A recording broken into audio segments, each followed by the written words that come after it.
Dear students, good morning to everybody. Last lecture में अपन ने iteration method का derivation पढ़ा था। इटीरेशन मेथड x + 1 = 5%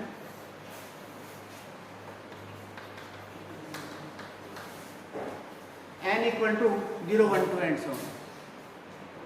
ये जो मेथड है इटीरेशन मेथड, ये this method converges to the exact root in the special circumstances. ये स्पेशल कंडीशंस में ये मेथड लागू होता है। स्पेशल मेथड्स तो कंडीशंस की जब जिक्र करें कि अपन इसको एक रिफरेंस रिलेशन है, उसको x = 5x के रूप में लिखते हैं। वो कंडीशन क्या है कि ये तो मेथड कब कन्वर्जेज होगा? अपना जो रिफरेंस रिलेशन है x = 5x,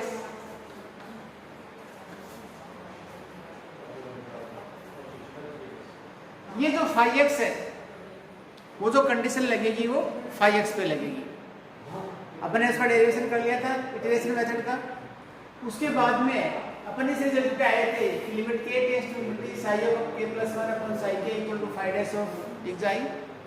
ये जो अपना जो टर्म है psi k + 1 upon psi k, इसको अपन नीटा k से भी व्यक्त करते हैं और दिस नीटा k is known as converging factor. Converging factor, इस नीटा के को अपन कन्वर्जिंग फैक्टर कहते हैं। अपन 1/1 केस लें कि अपन कोई भी दी गई इक्वेशंस को f(x = 0) को, चाहे वो पोलिनोमियल हो चाहे वो ट्रांसेंडेंटल हो, उसको x = 5x के रूप में लिखते हैं। अपन कंडीशन हमेशा 5x पे लगाते हैं। 5x में पहली कंडीशन क्या है कि जब 5'x है, 5x का अपन डेरिवेटिव देखते हैं तो 5'x की वैल्यू 0 और 1 के बीच में है, तो उस स्थिति में कैसा होगा? तो अपन पास दो ग्राफ लेंगे, क्योंकि अपना जो रिफरेंस रिलेशन x = 5x है, तो एक फंक्शन को y = x मानेंगे, एक दूसरे फंक्शन को y = 5x मानेंगे। केस फर्स्ट ये y = x का जो ग्राफ है, और दूसरा जो केस है वो है y = 5x। केस जो फर्स्ट है वो 0 < 5'x < 1। इट मीन्स जो 5x का जो ग्राफ है, जो कर्व है, उसका जो स्लोप है वो हमेशा <1 है। उसका जो स्लोप है प्रत्येक पॉइंट पे वो 0 और 1 के बीच में है। इट मीन्स वो जो 5x जो ग्राफ होगा, 5x का जो ग्राफ होगा, उसका कर्व ट्रेसिंग इस टाइप की होगी, क्योंकि इसके प्रत्येक पॉइंट पे जिस ग्राफ को अपन देखें ढंग से, इसके प्रत्येक पॉइंट पे टेंजेंट यदि खींचेंगे तो टेंजेंट की जो वैल्यू होगी वो हमेशा 0 और 1 के बीच में होगी। सपोज ये y = x और y = 5 का ग्राफ इस पॉइंट पे काट रहा है, तो जिस पॉइंट पे काट रहा है वहां पे सपोज x = xi है, जो कि अपन ये एज्यूम किया है ये दिए गए समीकरण का एग्जैक्ट रूट की वैल्यू है। इन दिस केस वी सी कि x0 यदि आपका इनिशियल अप्रोक्सीमेशन है, x1 फर्स्ट अप्रोक्सीमेशन है, x2 एक सेकंड अप्रोक्सीमेशन है, तो ये अपने जो सक्सेसिव अप्रोक्सीमेशंस की जो सीक्वेंस है वो सीक्वेंस एग्जैक्ट रूट की ओर जा रही है।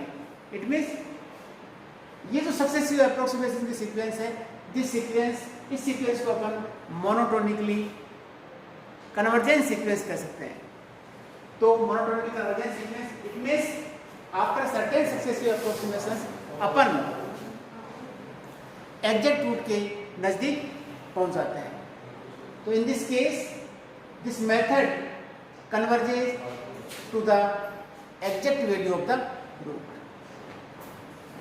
सेकंड केस यदि अपन लें, in this case 5'x is greater than -1 and less than 0।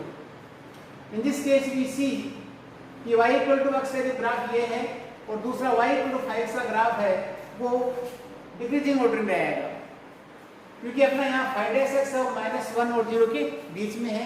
It means जो स्लोप है कर्व के प्रत्येक पॉइंट में टेंजेंट खींचेंगे, उसकी जो वैल्यू टेंजेंट की वैल्यू होगी 135 डिग्री से < होगी। उसी स्थिति में प्रत्येक पॉइंट पे स्लोप क्या होगा, इस प्रकार से होगा। मतलब 135 डिग्री एंगल से बड़ा नहीं होगा। तो सपोज दोनों कर्व यहाँ इंटरसेक्ट कर रहे हैं तो उसका एग्जैक्ट रूट आ गया। इस स्थिति के अंदर ये जो अपनी सीक्वेंस होगी, जो सक्सेसिव अप्रोक्सीमेशन की सीक्वेंस होगी, वो ओसिलेटरी सीक्वेंस होगी।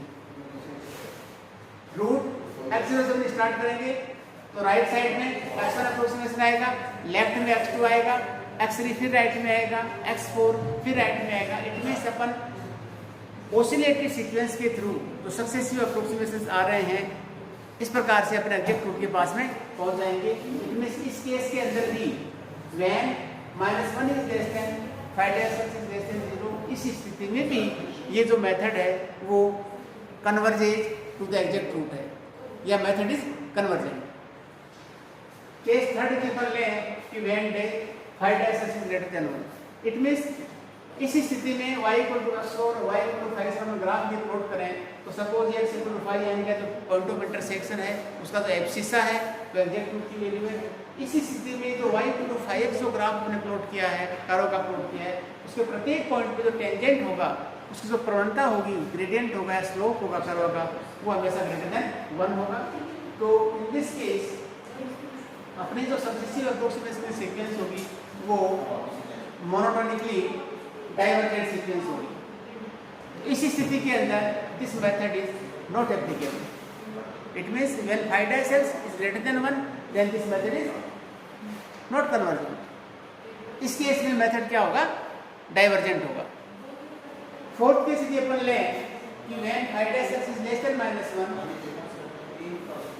इस स्थिति में y x और y 5x का जो ग्राफ होगा, उनका जो पॉइंट ऑफ इंटरसेक्शन है वो एग्जैक्ट रूट आ गया उसका।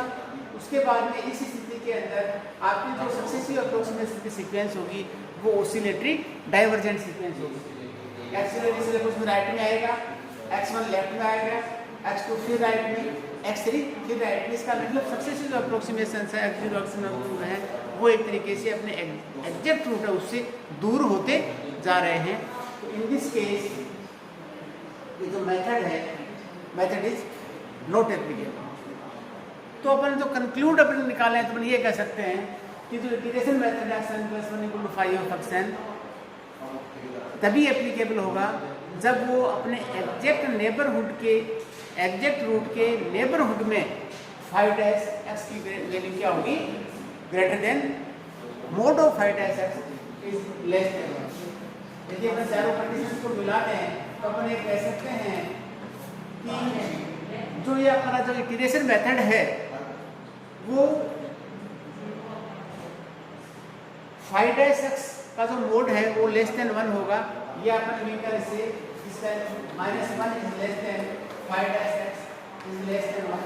ये जो दी गई इक्वेशन के एग्जैक्ट रूट के नेबरहुड में यदि ये कंडीशन सेटिस्फाई होगी, उसी स्थिति के अंदर ये मेथड एप्लीकेबल होगा, अदरवाइज ये एप्लीकेबल नहीं होगा।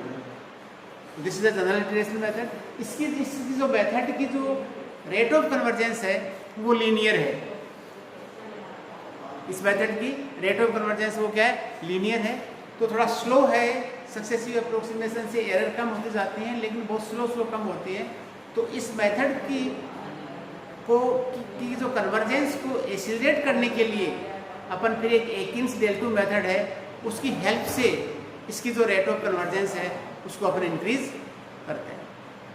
Thank you very much, have a nice day.